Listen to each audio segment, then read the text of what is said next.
Well, I guess you were honoured for your cursed gift, weren't you, recently at the Aria Hall of Fame? Yes, we got one of the first musician awards. It was kind of like a musician award. That's the way they gave it to us, because we never sold a great deal of records, but we were a big influence on other acts that came later. You know, like Chisel a little bit later, or the Oils, even Midnight Oil, you know, Paul Kelly or whatever, those people came in after that thing had been done. They might have done it anyway, but they followed that lineage.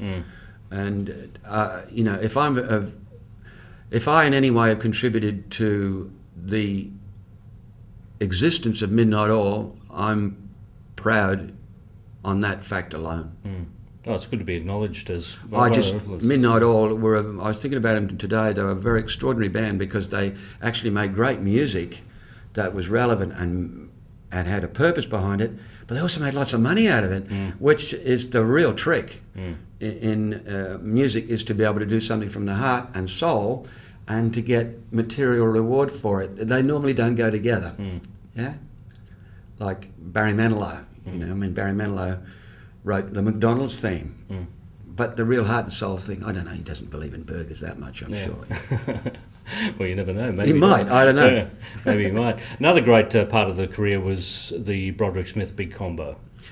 The Big Combo actually sold over twice as many records as the Dingoes. Is that right? Yeah. And the Andrew Durand album I was on sold twice as many again.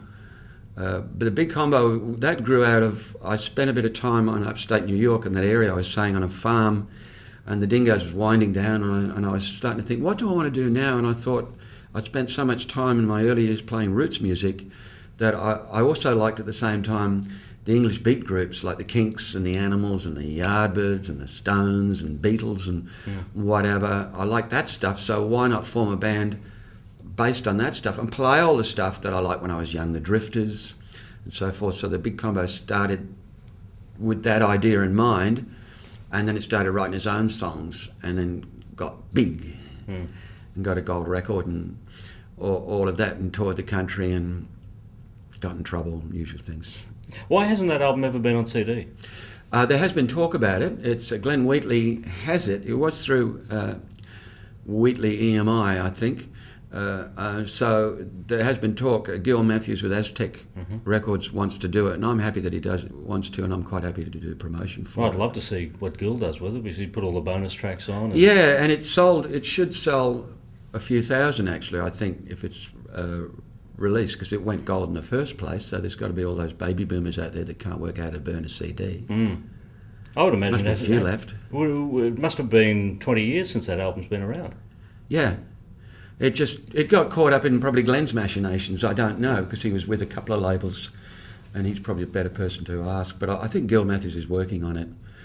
Is this going worldwide? Yep. Yeah, well, Gil Matthews is another Australian person. I'm sorry for folks that aren't from Australia watching this. You think, who is this guy talking? Oh, Gil's been in. Gil's come in, and he comes in and talks to our friends here. Well, I used to know AC/DC when they all lived in the black bus, all right? And that's probably a whole other interview to talk about. Well, we couldn't do that. We'd have to do that on late night TV. Yeah. Just, with talking about the Big Combo, one of my favourite tracks, Ruby in the Snow. It's still, one of the great songs of all time. Oh, yeah. Thanks. Yeah. Is that like a special song for you as well? Yeah, I wrote that in the middle of a snowstorm, and I thought it was about somebody else, and then a couple of years later I thought it was about another person, and then 5 years later I realised it was about me.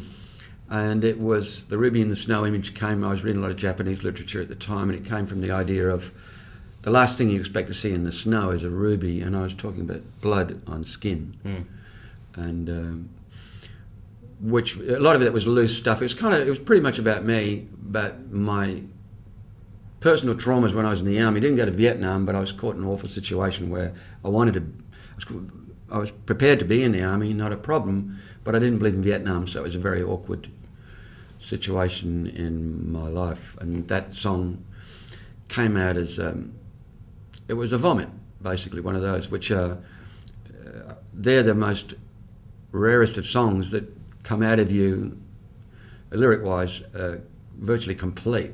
I think I wrote it in like 15 minutes. Wow. And you very rarely get them. Normally it's hard work. It's normally like you write lots and lots of stuff, and then you have to get a pair of scissors and start cutting it away. and reshaping it, but that one's just come out. Yeah. So when you get out and play live these days, do you put bits of everything in there? I use a couple that I call signposts. I don't do Ruby in the Snow because I really like to do that again with a string quartet. But I do Boy on the Run, which I think is my signature tune, because I'm one of those awful people that rather than, if I'm in an argument with anybody, rather than confront, I run away. And not because I'm scared, but I don't want to say what I think. So Boy on the Run is in there, I always use, and occasionally I'll play Ocean Deep, because I like that song on the profound way it was written on Andy's deathbed. And if they are large with bald heads and moustaches and come over and threaten me unless I play Way Out West, then I will play it. And that would depend on the mood I'm in, because sometimes I'll change the words so it's like a gay guy out in the bush. And then other times I'll do it in a minor key so it sounds like a slow Leonard Cohen klezmer thing. You know? It sounds really doom-laden. I have a great ambition actually of singing the Australian national anthem in a minor key, because I think it would sound so doom and gloom sang in a minor key, you know. It would sound great. Yes. Well, we look forward to that one day as well. Yeah, that'll be on the next horror movie. Yeah, looking forward to it. It's good to catch up. Broderick Smith, good to have you in here. And there's the album Unknown Country. Buy it and make an old man happy.